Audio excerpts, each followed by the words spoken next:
Hey gang, welcome back to Ken Michaels Radio, where we talk about the Beatles all the time and welcome all kinds of special guests. My guest this time is a frequent guest on the channel. His name is Sam Wiles. I call him Sailor Sam. I call him Crazy Sam sometimes. He has his own podcast show on Paul McCartney, which is called Paul or Nothing. He always has a unique point of view on everything that he brings to each show. That's why I like having him on. And I just started a brand new concept, which is called The Deeper You Go. And I'll explain what that's all about. This is the first installment of that. But in the meantime, hello, Sam. Hello, hello. Ken, it is so good to be back, and what a gimmick we have today. This has been a real difficult uh, task for me because I live for obscure McCartney numbers. I have a real issue with songs like My Love and Jet and No More Lonely Nights that are so beloved, and I just kind of think are a bit played out. So I'm always in the muck, in the grime, trying to find these super obscure tracks. I've done my hot hits and cold cuts series now. I've done like 7 parts of that, and I'm still only just in the tug of war era.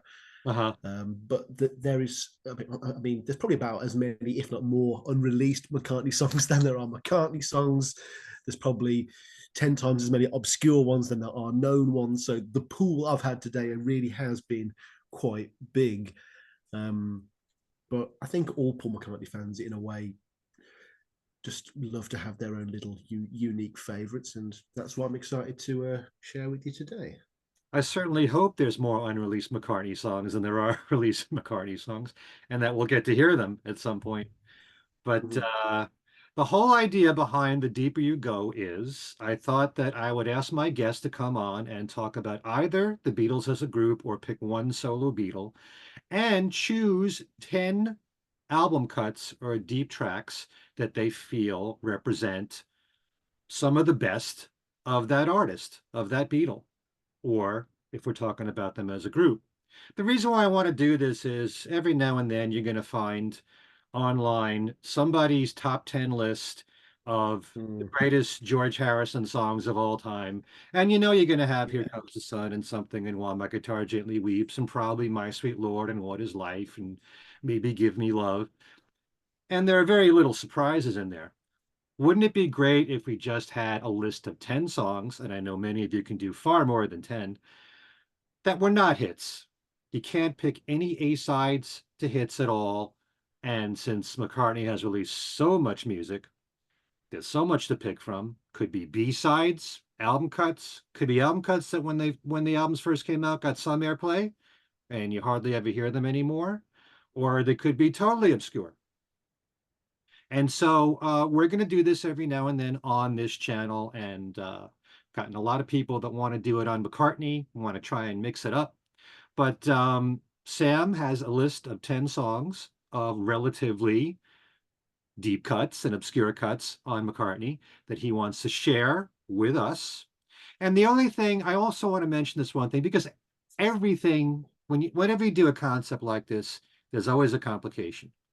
Now, for example, if you're talking about McCartney, is Hope of Deliverance a deep cut? I mean, it wasn't a big hit. It was a big hit in Spain, but it wasn't a big hit in other. No, seriously, there are certain Yeah, yeah, yeah. songs that were hits. There are songs Mm. that were released in the UK, like Once Upon a Long Ago. That was a hit. Okay, only real hardcore McCartney fans know of a song like that. Mhm. I would never say Mulligan Tire since it was a big hit all over the world, except in the US. So for the most part, there may be a song here and there that you might argue you can't put that in there because it might have been a hit somewhere else in the world. You know, Yeah, I'd argue that if someone understands this concept, then what they perceive to be 10 obscure McCartney songs might tell you a lot about that person. It might be like a bit of a litmus test or a Rorschach test, you know? mm, it could be safe just to say don't put any singles in there. But Yeah, there are a yeah. lot of A-sides to singles that didn't do well. So, you know, what do you do with those? If you Mhm. liked if you liked From a Lover to a Friend, for example, Mhm. that song didn't do Love is Strange, an unreleased single, you know? there you go. And by the way, without knowing your list at all, because you haven't shared this with me before the program, all these songs that you've picked, are they all original McCartney songs, or did you put a cover in there of any kind, like Love Is Strange? I was tempted to put covers in there. I was tempted to do cold cuts, but you never mentioned cold cuts in the initial pitch. So these are all released either on like a bonus track, Ubu Right. Jubu, or an album or a B side. These are all Okay. they've all been put onto some sort of official McCartney disc at some point. Okay, but they're all songs that Paul wrote or co-wrote. Yes, and they are Okay. all McCartney originals. Yeah, Okay. All right, so start with one of them. I didn't ask you to rate them. These are just 10 that you picked. So I don't know if in you any order. Okay, so go ahead. Uh, Start with your first choice. yeah, it was very hard to bring it down to 10, and so I really kind of went off my own personal like what do I play, what do I listen to the most. And starting off, we're going to go back to the 1987 Phil Ramone sessions. This was released for Ubu Jubu Part 2, probably like the Young Boy single, or uh, the World Tonight single perhaps, but this is Atlantic Ocean. Wow. um, for me, this is one of the great lost McCartney tunes. It's a McCartney dance number. I'm a huge like Fireman fan. I love um, Twin Freaks as well. That really is my jam. And a song like this to me is just such a wasted opportunity. It's slightly unfinished. It's not like Teddy Boy Tomorrow unfinished. Like it just needs a quick lyrical like zhuzh here and there, and it would be done. Uh-huh.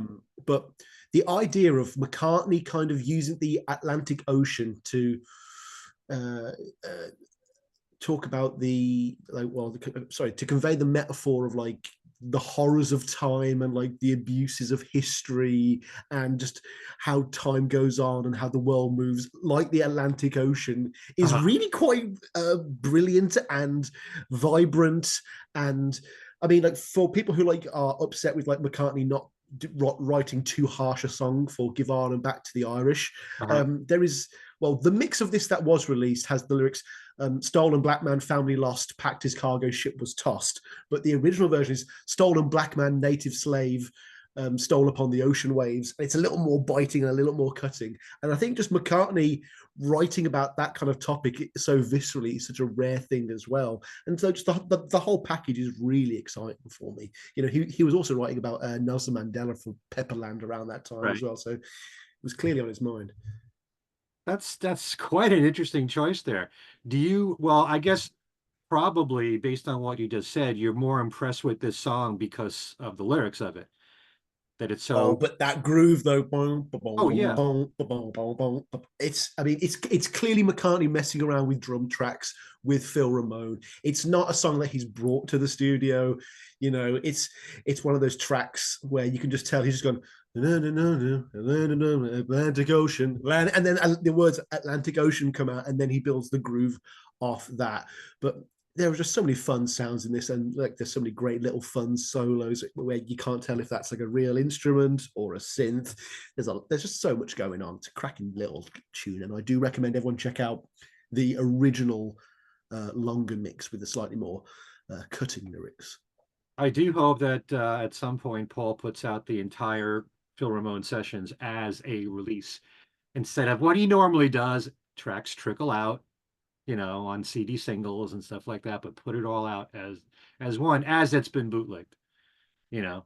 Do you like when Paul Well, does more dance tracks like Où Le mhm. Soleil or that kind of stuff? How do you? Ooh, well, you mentioned a track that I was going to include, but I included a different instrumental instead. Où Le Soleil is probably in almost every other episode of Paul or Nothing, at least during the housekeeping segment, where I need just some instrumental music underneath what I'm talking about.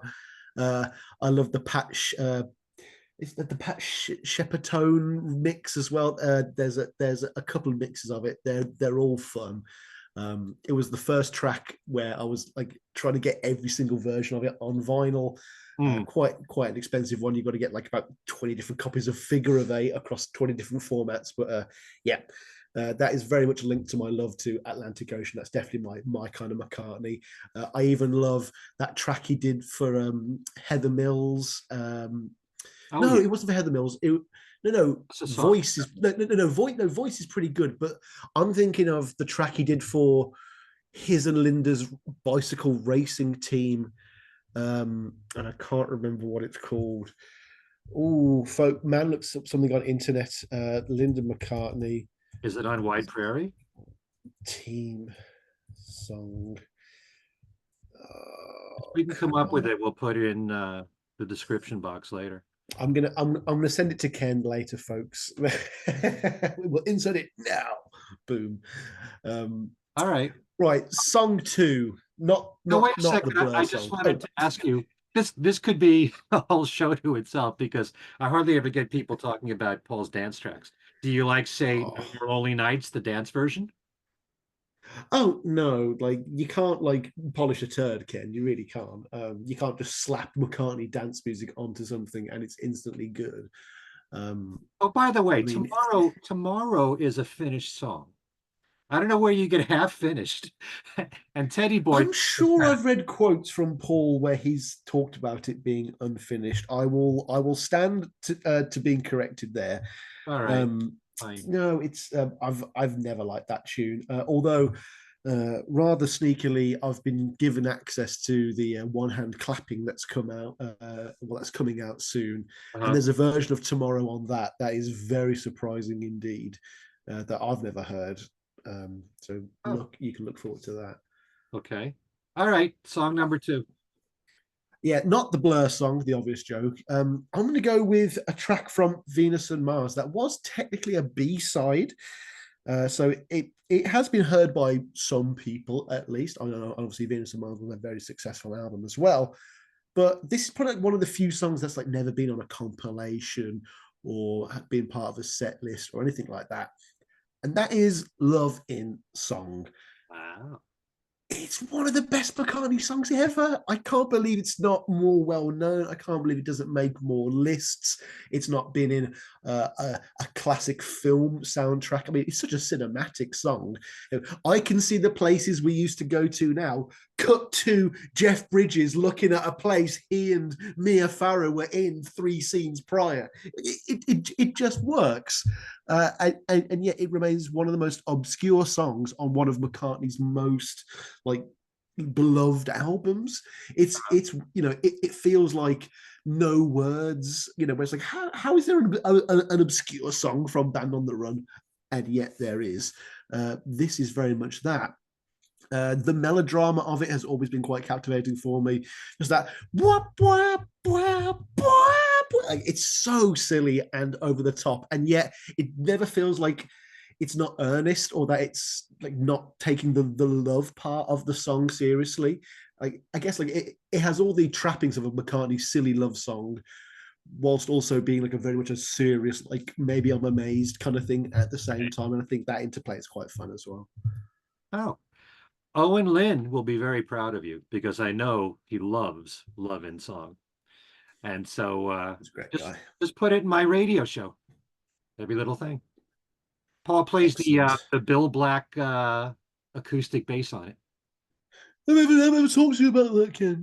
So I've got Bill. But yes, Paul. Yes, we all know about it. Every single interview mentions it. Did you know Will I Am likes Check My Machine? Yes, Paul. We know. We know. All right, that's another great choice. Um, yeah, I Mm-hmm. remember when Venus and Mars came out because I listened to rock radio at the time, and they were playing most of the cuts on there. Venus and Mars Rock Show, of course, listen to what the man said. Spirits of Ancient Egypt, Magneto and Titanium Man, Letting Go. Mm-hmm. Oh, you gave me the answer was played on rock radio. Call Me Wow. Back Again was played. So I'm trying to remember if they played Love in. Lonely Old People. Oh, that's a great It's song. so good. I used to hate it. I used to think it was like the worst track on the album, and now it might be like in my top 3, 4. Passage of time. Uh, okay, but Love and Song, another good choice. Pile 'em on, Sam. What's number three? Number 3 is another track that I've been listening to on the a little sneak peek for one hand clapping, although it's not a full version you hear on that, which is I'll Give You a Ring. Mm. Obviously, it was redone for the tug of war era.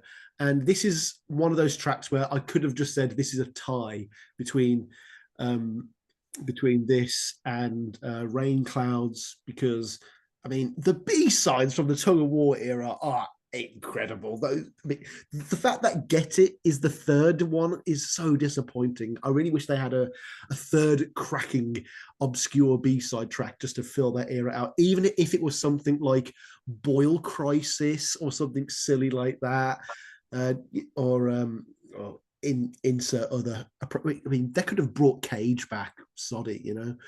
Um, uh, but yeah, This was, I'll give you. Oh yeah, I no, was going to say, this is kind of like the start of a lot of McCartney B-sides were older songs, not necessarily from the sessions that they yes. represent, like Mar Carnival coming out as a B-side, Mm-hmm. that kind of thing. Or when Put It There was released as a single, and you had Same Time Next Year, and what else was it? Mama's Little Mama's Little Girl. Girl as Yeah. well. So Um, well, I think this track dates all the way back to '74 with the piano tape, obviously leading up to Venus and Mars, where you have tracks like Mull of Kintyre, pre Denny Lane. You have loads of Back to the Egg, and you also have I'll Give You a Ring. And for me, the moment McCartney sat down and finished off this song was one of the most satisfying moments in his career, because that first version he does, the one that you see on One Hand Clapping, or at least the one that you could see on One Hand Clapping until uh, uh, Paul took it off YouTube, but it's just him doing the opening verse. You're looking at lonely, tell me where to meet you, and that's it. There's no restaurant, there's no getting married. That comes later. And I don't know whether Paul had finished it off in between, or if it's like in that period where like he's panicking that he's not got enough good material for Tug of War. So like he's like, oh God, George Martin thinks I'm stupid. Quick, pull something out of the drawer. You look a little lonely, and like George Martin's gonna love that. Of course he is.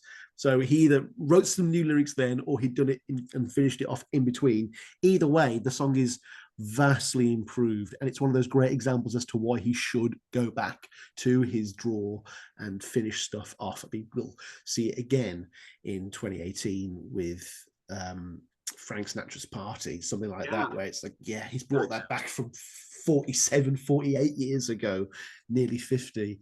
I've heard that But I'll give you a ring. Everything is improved. You've got incredible backing vocals, the bass lines there. The song actually has like an ending, unlike a lot of McCartney songs. He takes her out. They go to the restaurant. They get married. Way it's beautiful.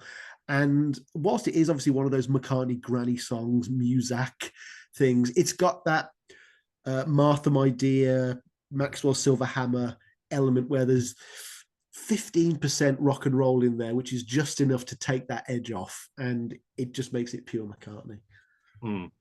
Well, I love it. It's one of my favorite McCartney B-sides. From what I heard, the backing tracks were done in 74. And so he Mm, did probably a brand new vocal, the clarinet part in there, which was done, I think, by Tony Coe. That was overdubbed. yeah. But there's so many songs during the tug of war sessions that ended up on Pipes of Peace. So there's constant. Wait, is there a possibility that the original backing track was recorded during McGear? Is that a I think that might be a possibility. I heard that it was Insert from truth 70. here. Yeah, So, yeah, yeah. Look it up here, folks. Uh, that but a great song. that could be true, though. Yeah. So clever with the words there, from a Mm-hmm. ring on the telephone to a ring on your finger, and Oh, who doesn't love a McCartney pun like that? And it's up there in his great hall of songs about giving people calls and ringing them up. Call me back again. We've just right. mentioned as well. There are other Beatle ones as well.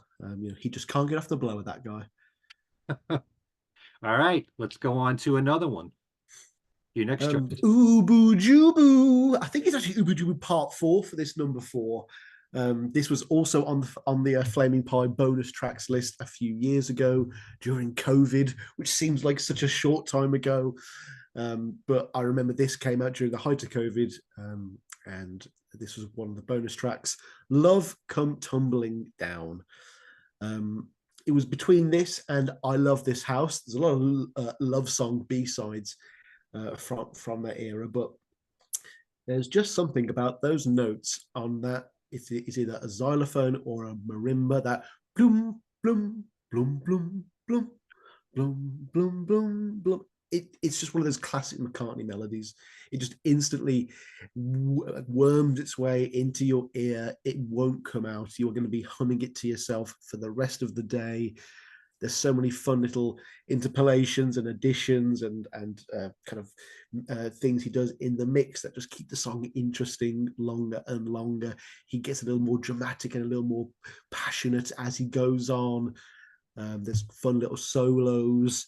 It's just a great tune. It's just classic McCartney, and it could have been a Once Upon a Long Ago. It could have been one of those kind of cloying McCartney mid-80s singles that would have got to number 3 in the UK, number 8 in America, 14 in Australia, and I don't know why it didn't.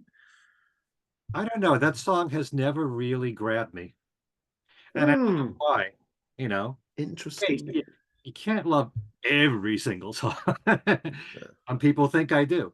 But no, I probably I should listen to it more. But it's not like the melody sticks out in my head. I love This House on the other hand. I really love that track a lot. It's McCartney too in like Yeah. 85, 86. It's crazy. It's such a cool tune. And anytime he's working with Dave Gilmour, do more with Yeah. Dave Gilmour. He always adds a lot to No everything. one ever says Gilmore when you say, "Oh, who's your favorite McCartney collaborator?" People say Costello over Gilmore, and I'm like, "All right, calm down. He was there for one session, kid." Gilmour is strictly for the guitar parts and the guitar solos. Costello, you're Yeah, talking about songwriting. I So mean, dude, I am such a Run Devil Run head right now. uh, I'm a Run Devil Run stan. I never thought I'd say that. I thought I was purely going to be the Russian album, but my gosh, I'm just a sucker for some McCartney rock and roll, I must say. I love the fact that the Russian album and Run Devil Run have two completely different vibes altogether. Yeah. Russian album sounds like, Paul and great musicians, and they're loose playing in some basement or something. Whereas Run Devil Run is overpowering, very polished and raw at the same time, and very energetic. It sounds She like said, yeah. Oh my God. Oh my word. I mean, have you ever heard the Stones do She Said Yeah? yeah. It's just like dum dum dum dum. It's like, oh god, it's the exact beat you knew the Stones would like do it. But the way McCartney comes out with that empty bum diddle diddle dum little girl, it's so fast, it's so ferocious, and well, I mean, I'm going to be talking about it at the second annual Beatles Symposium this year in Liverpool in just over a month. So you can look forward to that little Oh, teaser one of my favorite songs on there is Lonesome Town. Paul's vocals are amazing. there. To me, Lonesome Town belongs in the Garland for Linda. That's where it belongs. Okay. Like I It's said, all right. a It's different. all right. It's a great song, and his vocals, especially in the end when he's singing really high. I wish I'd It hear that. ain't fabulous. That's all I'll say. Uh-huh. All right, give us another one. Number 5, this is in place of Uella Soleil. I'm going to go with Lunchbox Odd Socks, which is such a quirky little weird tune Uh, recorded in America in 74, I believe, not released until, well, for some reason, no one knows why. No one's ever called Paul out in an interview. It's far too late now to get an answer. If no one asked by 82, we were never going to know why. But we have Coming Up by Paul McCartney on the A side, and on the B side we have Coming Up by Wings in Scotland, and then we have Lunchbox Odd Socks, and it is such a funny, quirky little part of the McCartney discography, Uh, and I'm very much attracted to that. Paul is a big like value for money guy, and I just love the idea of like him going, "Oh yeah, we'll just chuck Lunchbox odd socks on the end of it as well. We'll just give him a little bit something more," and it almost, kind of cynical business move. Well, I'm doing the transition from Wings to me, so with that single, we'll make it as good value for money as possible. Because he's never done it any other time, really, to my knowledge. Just thrown on another random one. He does it a lot with his maxi singles, with his 12 inches. He'll throw more stuff on the B side, and it. I mean, part of me wonders whether like there was some technician who knew the length of Lunchbox Odd Socks. He knew how long Coming Up Scotland Live was, and it was like, oh, Paul, I could fit both of these on the B side, and it'll still sound good. uh, And Paul would have signed off on that immediately, just as something cool and interesting. That's not why I chose it. The reason why I chose it is it's probably the best example of McCartney noodling ever. It is Tin Pan Alley, Jim Mack's band, vaudeville Paul at his funnest, at his kookiest, at his most eccentrically interesting. It then shifts into what I like to call a jam Linda can keep up with. Woo, woo, woo. You can picture Paul like doing the chords to Linda in the studio, and it still works. I'm not sure who's on bass on this track. It's probably Denny, because Paul stays on the piano throughout the track, even when the synths come in. I mean, unless it's entirely a studio creation, but it does sound semi live. uh, Um, might have to go and check that. Oh, yeah. Luca have we got Perez. Luca? How do you like 100% that? It Luca. opens right up to Lunchbox Odd Socks here. Oh my gosh, it's like he knew. Tony Dorsey plays the bass. Paul plays Wow. piano, Okay. Denny Lane plays electric guitar, Linda plays the Moog, Jeff Britton on drums. Jeff Britton on drums. It's recorded January 20th of 75. There you My go. gosh. I actually See, did now, look this up and it went right to Lunchbox Odds. Isn't that something? could you imagine if someone in the presidential race was like, right, my favorite version of Wings was the Jeff Britton version? The fan base would be torn in half. There'd be chaos within the fandom. From the less is more school. Oh, there's a bit on the one hand clapping where it's Blue Moon of Kentucky, which Yeah. is probably one of my favorite McCartney covers that he hasn't done properly since. Like I don't like the one that he did for not VH1 Storytellers, Yeah. MTV. Unplugged. I don't. Yeah, that version's a bit clunky, but the live kind of Wings early 70s one is fantastic. But at the start of that, he goes, "You're giving me funny looks, Jeff." I'm like, oh, what was going on in the studio then? Was Jeff in the karate suit? I need to know. Uh, but yeah, Worry. Lunchbox Odd Socks, it's just Paul's genius on kind of obvious display. It's very immediately catchy, hooky. It's just got all of his exuberance and excitement all in one track. And then we shift into his kind of groove mood. And I'm a big fan of the Wings kind of instrumental subsection. I adore tracks like One Hand Clapping, Zoo Gang, um, the stuff off Back to the Egg, like the reception. Um, oh, what's the one off London Broadcast. Town? London Town? Oh, Cufflink. Cufflink. Yeah. Just that weird synthy sound that only exists with Wings in the way that you will only get the Wings three-part harmonies because of Linda's inexperience with Wings. You're only going to get that kind of weird, kind of basic synthy sound with, counterpointed with this very complex synthy sound or piano sound with Wings, and you get that with Lunchbox Odd Socks. Good points. I do love that Moog synthesizer sound, which we pointed out Mm. just now on all these songs. It takes me back to, it makes me think of Venus and Mars, in particular. especially since Lunchbox, Odd Socks, and Zoo Gang are bonus tracks for Venus and Mars. But another example of an older Mm. song that ends up as a B-side right there on the Coming Up single. So yeah, Paul did that quite frequently. All right, so we're Definitely up a to pattern number emerging. 6. Number 6, we'll go with a track from '89, Distractions. Ooh, Uh, okay. I think this had a music video. I know that much. I don't know if it was like a single with anything like on physical format. It might have been one of those like MTV music video-y kind of singles that Paul was experimenting with at the time. Um, I am a sucker for mature McCartney, where he's talking about his marriage and married life as an adult. Uh-huh. Like, of course, I, like any baby, likes when Paul does the goo goo gaga version of love and he dangles his keys in front of me and like, oh, love is this amazing thing that is just endless and I will always love you, yada yada. But sometimes he'll do a track like this, or he'll do a track like "We Got Married," and it's just a bit, or what? It's one of those Costello tracks on "Off the Ground."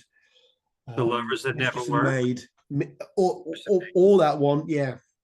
Um, just slightly mature McCartney, where he deals with emotions that, you know what, his teenage audience might not totally get, and it just feels like a nice special prize for fans of his that might have been committed to him for a little bit longer.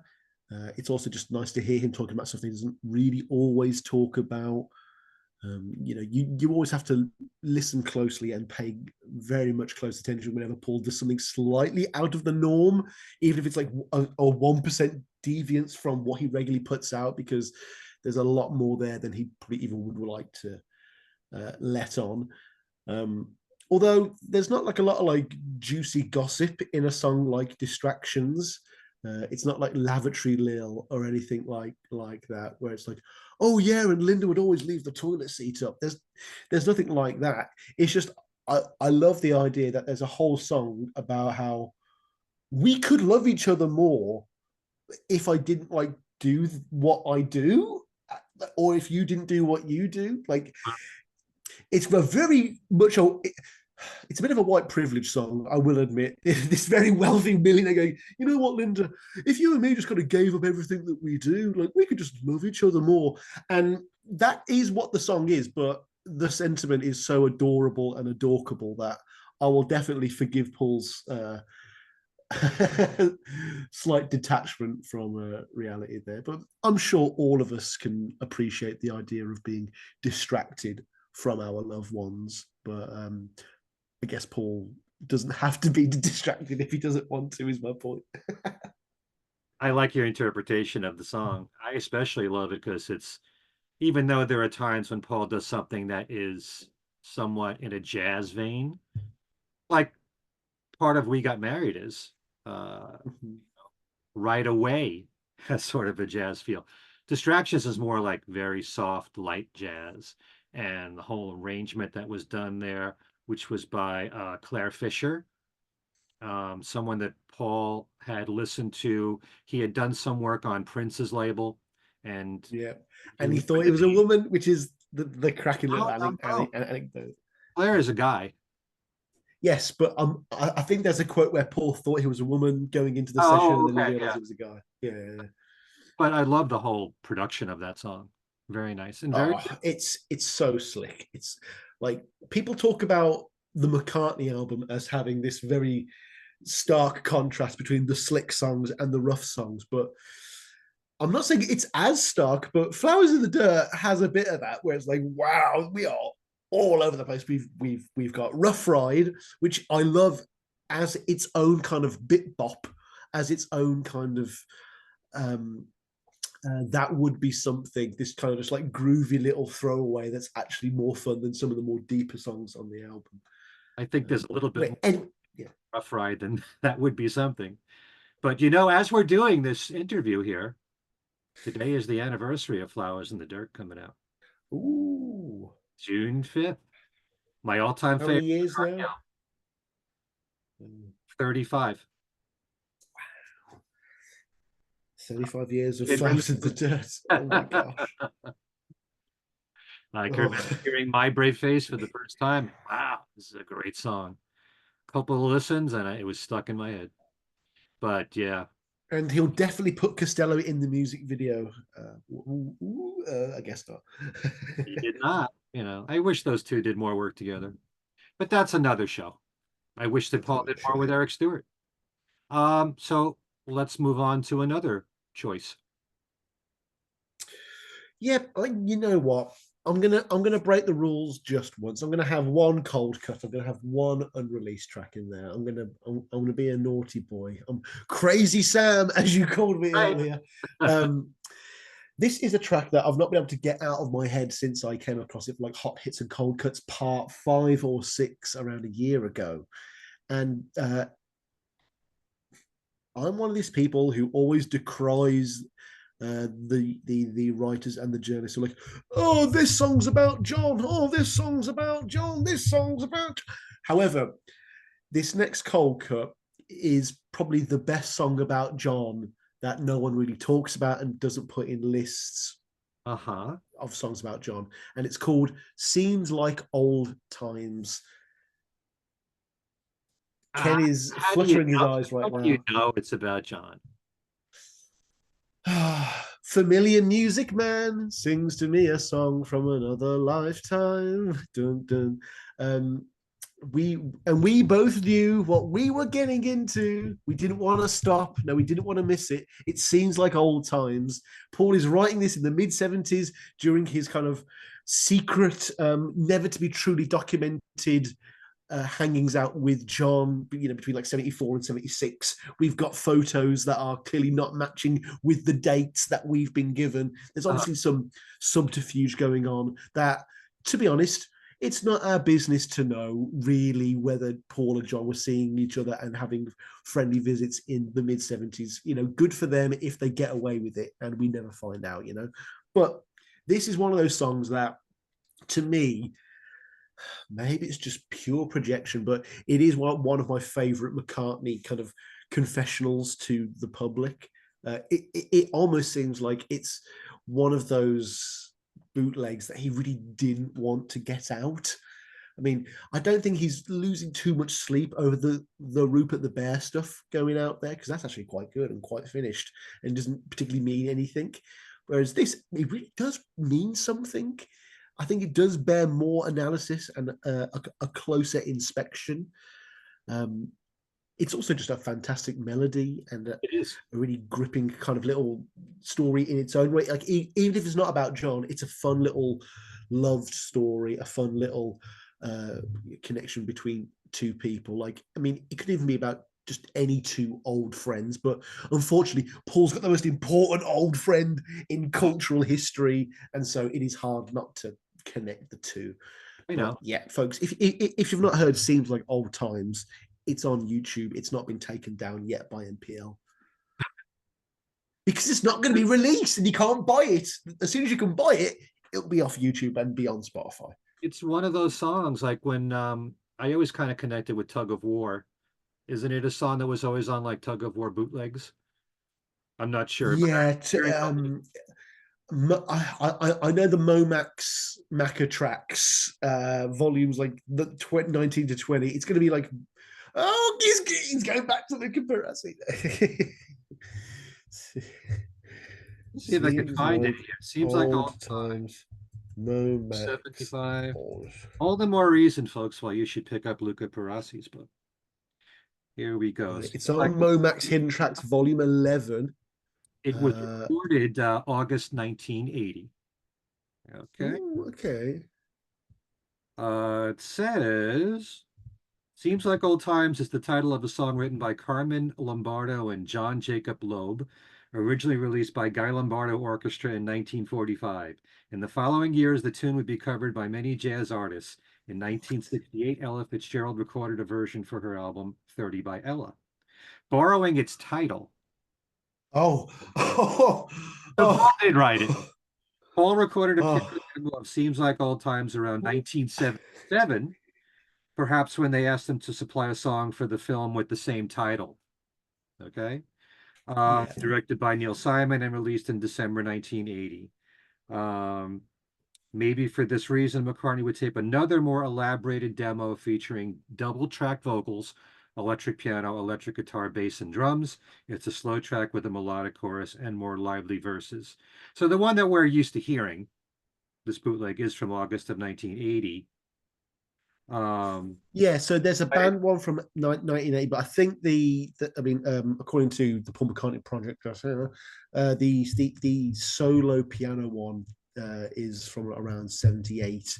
That's the one I'm on about. The band one's kind of turgid, but a lot of the band demos from 1980 were kind of turgid. See, take it away.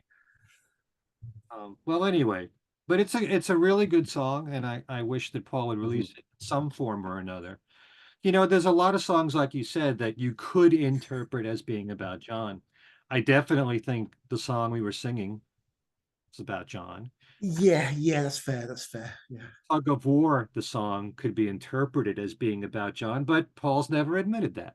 So I think the Lovely Linda's about John. I've always felt that, but he knows uh, how to disguise those songs, because John did wear flowers in his hair at times. That's, a well-known fact. yeah, and like he used to call John the creaky door.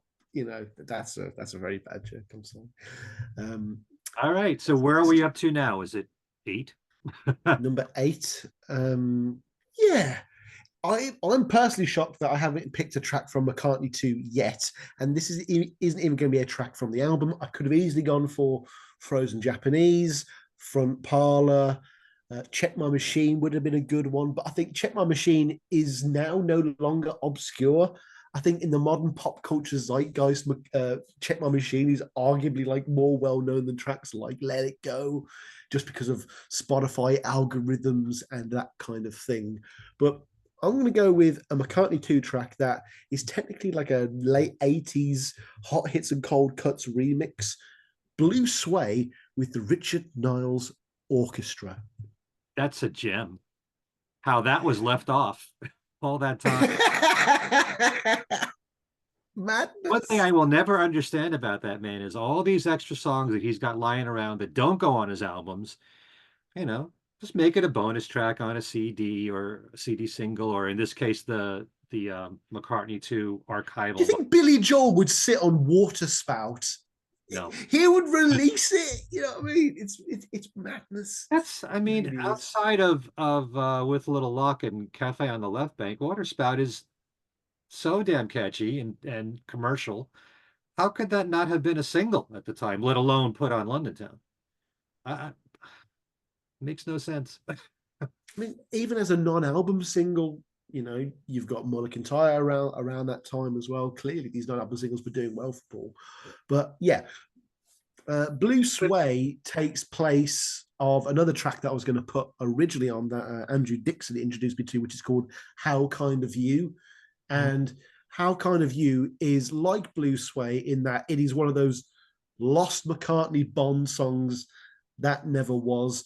Blue Sway easily, especially in this, like if you listen to like No Time to Die, it is even like lower in tempo and energy than Blue Sway. So the idea of just this kind of bow, ba, bow, boom, ba, boom, boom, ba, boom. But with those very cinematic John Barry-esque, proper MGM.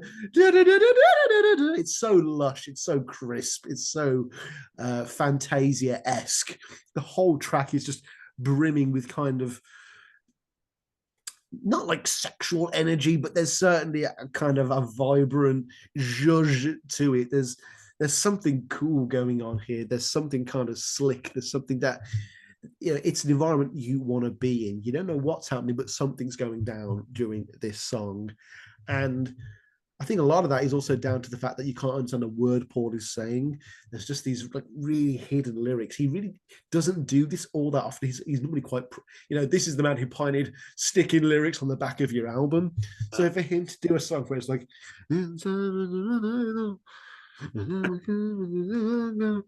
the blue sway. That's all you can make out. That's the only thing that's important, and it's probably more akin to something like Monk Very Moon Delight, where the actual lyrics matter very little, and it's the unk airy unk like it's just the syllabic impact. And clearly Paul had a lot of fun singing the phrase blue sway all day, blue sway. And even though it means nothing, it is so captivating and so catchy, and you cannot help but sing along with it. And Paul is always a champion of making me enjoy saxophone solos. Like obviously he's Paul introduced me to Howie Casey, but again we just have another incredibly over the top and kind of silly sax solo that just nails it, and it sticks a landing that it really shouldn't. And then also you have that perfect McCartney counter melody towards the end of the song where it's like a and you're like, it's still going. We're still going up. We're still going higher. Yeah, Blue Sway's an incredible song. Just absolutely incredible. That's a really good choice right there. Oh, it's another show we should do is all these songs that Paul didn't put on his albums originally. And while we were just saying that, I just thought of Cage, how Cage could not be Mm-hmm. on Back to the Egg.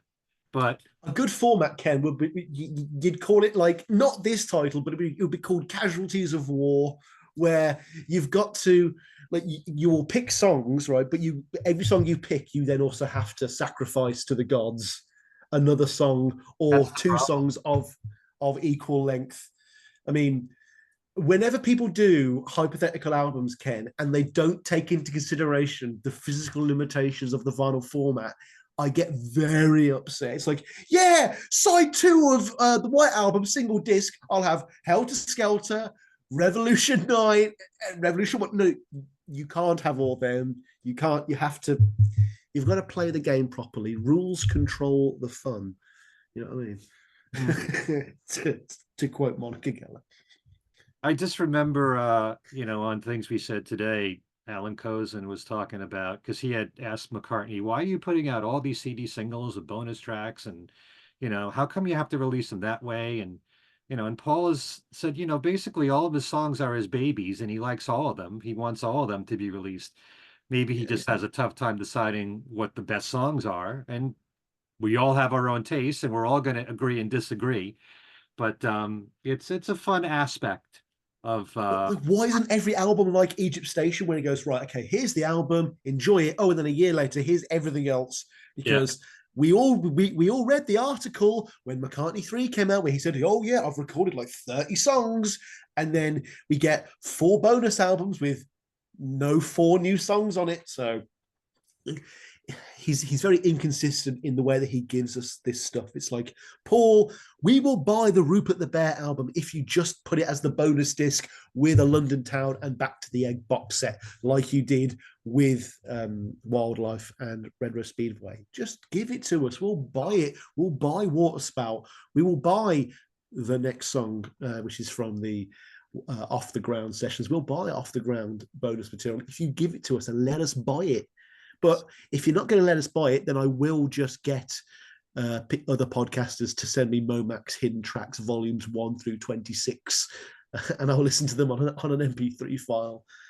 Sue me. Rupert the Bear is the perfect bonus disc for London Town. So I could have filled this whole list with just that. Like C going into Cornish Wafer, going into Storm. Oh my gosh. Palace of the King of the Birds. Obviously, that goes back to like Get Back, stuff like uh, that. Oh my gosh. the amount of material that man has is Tippy Tippy Toes.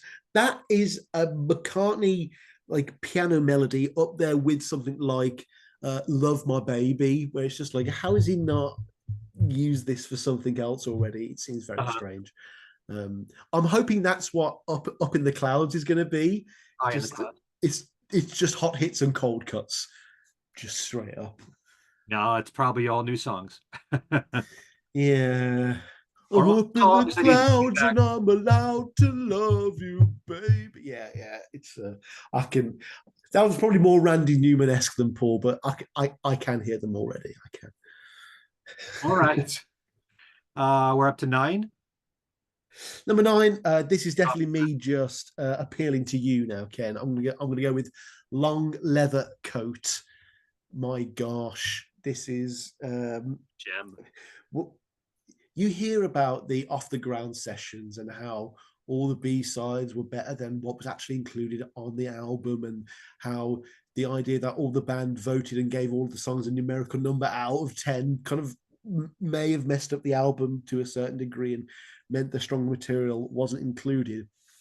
But now that we exist in the modern world and you can just go on YouTube and listen to these things and build your own playlists, it is obviously clear that the off the ground sessions did, to a large extent, have a lot of the best material left off. And I think Long Leather Coat is probably the best example of that. It's a bit like Atlantic Ocean, actually, in the way that it's a little more of a risque, more of a biting Paul.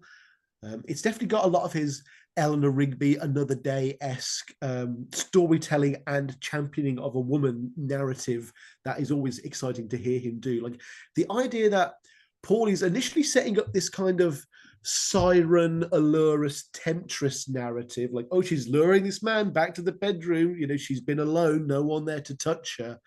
No one to touch her skin as well, which I think is quite an important image that he doesn't quite reinforce enough. I think that metaphor could be like Yes. bonked on the head a little bit more for like audiences. But then the fact that he pulls the rug out from under your feet and actually she's like an activist and she's now trapped this man in the bedroom and she's like ruining his leather coat. Yeah. Uh, a highlights the wonderful petty spitefulness that activists have. I think that is actually quite accurate to Paula Linda. Like Linda, on like her deathbed, was giving away cash to make sure that little puppies and basset hounds were being illegally broken out of like test labs in the UK and stuff. Like they really were hardcore. They really did put their money where their mouth is, and it's a shame that this track wasn't highlighted more. Like it's kind of a badass song. They don't kill the guy because, well, they're not advocating for the killing of any animals, but they will gladly have you politically re-educated and humiliated through the form of song. And this could easily be inserted into a musical written by Chrissie Hynde about animal rights. You know what I mean? I could totally see that. This particular song is one that I could have easily have seen Paul do live with his band. And since it's dealing with animal rights, they did Looking for Changes live. So Well, why? didn't they like bring the entire like 93, 94 tour to a halt halfway through every tour to go like, eating animals is bad, right? Like, and then you could have cut that in half and then just done this song instead. Uh, well, whatever. I mean, they actually had a video that they Yeah. showed there, which showed all the cruelty done to animals and everything. But this could work just as a song. It's a great rocker. It's Mm. not in the highest register. Paul could easily handle it. He He's does holding scream in back. it, and Yeah. it would really, it's so suitable for a live performance. I really wish that he worked that one into his set list, and also getting the message across in that song. If he could do it for Looking for Changes, Long Leather Coat to me is a much better song. Mm-hmm. It's also got one of the great like Paul slightly holding back. Like he leaves you wanting in the way that the chords progress in that da da da da da da da da da da and she da da da da da da da into the bedroom. Like he doesn't take it to that next bit. He could have gone into the bedroom and it probably would have sucked. Like you are totally right. He does like just hold it back ever so slightly and he tones it down. He doesn't egg it, and the song is much better off because of it. It's and yet you still get that crescendo, but you don't need you don't need Paul doing the Little Richard thing every time, do you? Well, he doesn't do it that often. Anymore, no, definitely not. He still tries to do, his shouting voice, helter skelter, paperback writer. He does. Anyway, so Yes, we can do it. We can do it now. Yes, we can do it. Oh no, maybe not. what's let's finish it up. You got one more song, is it? Yeah, number 10. I could not do any list about obscure McCartney tracks, about songs that are forgotten or not as championed as they should be, without mentioning his album from 2001, Driving Rain. Yeah. I adore Driving Rain. I believe it is one of his most unsung artistic works. There's some real gems on there. Um, you've got stuff that I can like quite ironically and knowingly and kind of with a silly cap on, like Freedom. Uh, I actually quite like Freedom. I think that the chords are great, and I also kind of enjoy the historical jingoism to it. I kind of enjoy that Paul's in a different mode there. Yeah. Not that he's like full on like championing war or anything like that, but to even hear Paul saying, "This is my right, to die to fight," like that's just quite interesting in itself. But I'm gonna pick what I would consider to be the undisputed artistic achievement from that album, which is Riding to Jaipur, or Mm. Riding into Jaipur, Riding to Jaipur, Riding into Jaipur. Um, I always love it when Paul basically just walks into a room and does something better than someone. We saw it on Taxman, where Paul walked into the room and proved that he was a better lead guitarist for the Beatles. We saw it on Back in the USSR and Dear Prudence, where he proved that he was the best drummer for the Beatles. Uh, we saw it with Come Together, where he basically proved that he can write a better John Lennon song or a better John Lennon riff than John can with his own song. And now Paul You is want to doing get it. a lot of hate mail, don't you? Really And want to. now we're seeing it again where Paul is doing the Indian thing better than George ever did. I've recently been on my favorite Beatles song podcast and talked about how much I love Within You Without You. I absolutely adore It's All Too Much. The Inner Light is one of probably the best instrumental works the Beatles ever put out. But the actual storytelling element, the photographical ability that Paul has to capture an image and translate it to sound through melody and tone and instrumentation is it's just done better. I can see Jaipur. I see the world, the vibrant colors, the imagery, the sights, the sounds, the smells through the little song that Paul builds up here. Even though it's him and Heather, you can still picture them two. Heather's got a headdress on. They're on the back of an elephant. Down, down, down, down, down, down, down, down. It's another one of those melodies where you're like, hang on, whoa, Paul, where's that been the whole time? You would have thought that that would have been done by now. Like it reminds me of Heather walking in on him, just noodling, going da da da da da da da. And she's like, "Oh my god, what song's that?" And he's like, "Oh, it's just something I've been doing." And you get that in Riding into Jaipur, except it's just something that Paul's been doing, whilst also uh, it's just him reliving a memory in the form of a song, and he's capturing it so vividly, so perfectly. And I'm addicted to it every time I hear it. It's also one of his best love songs in general. I do think the Heather Mills love songs get unfairly maligned just because it's Heather. I don't think that's fair at all. I think the aforementioned track Heather is also one of his best piano tunes, but no one else will ever say that because it's to do with her. Um, but yeah, I think Riding into Jaipur is just a diamond in the rough. A diamond, say, like the giant one that he put on the ring that he gave to Heather on said holiday in 2002 or something like that. No, 2000, probably 2000. Yeah, well, I think that's definitely an overlooked song. Uh, Mhm. oh, I enjoy it, and I'm glad to see Driving Rain as an album getting a bit more respect. At least that's what I'm observing. To me, Driving Rain and Press to Play are the two most underrated of Paul's albums. So, so anytime that I see more people appreciating either one of those, I'm very happy about it. But so those were all incredible choices right there. Some of them I never would have expected, but just to say Atlantic Ocean, I really, I like when Paul does all that dance stuff, and I wish he would do Mhm. more of it. It usually ends up being a bonus track or something, or you never hear. anybody play that on the radio unless it's on a Beatles show like mine.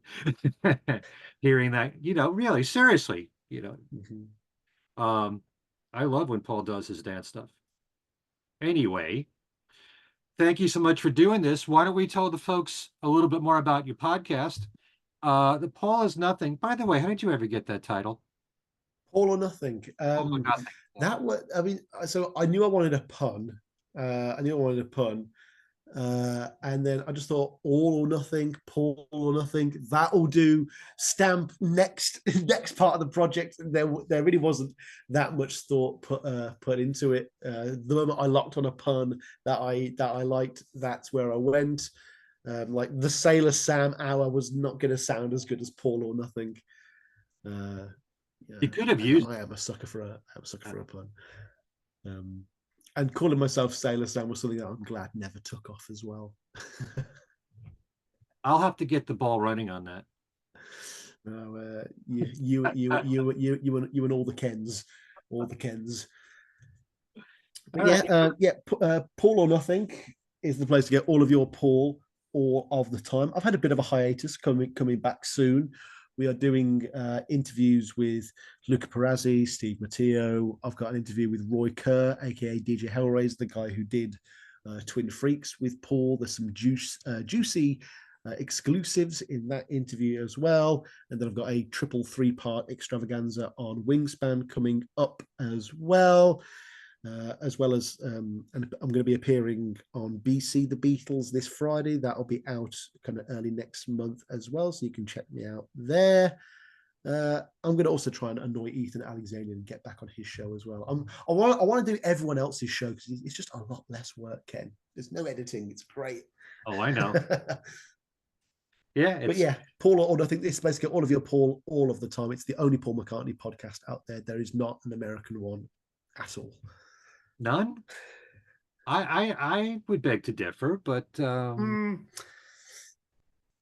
don't It's know. my truth, Ken. Okay, it's fake. It's all fake news. It's a fake podcast. Okay, I'm I gonna didn't make know you Paul did McCartney that. great again. Yeah, Didn't know you did that there are impression. people coming across the Atlantic Ocean. Okay, they come and go, sailors to and fro. Okay. Oh my goodness. So you're the Oh. British you do him. All right. Oh, So thanks so much for doing this.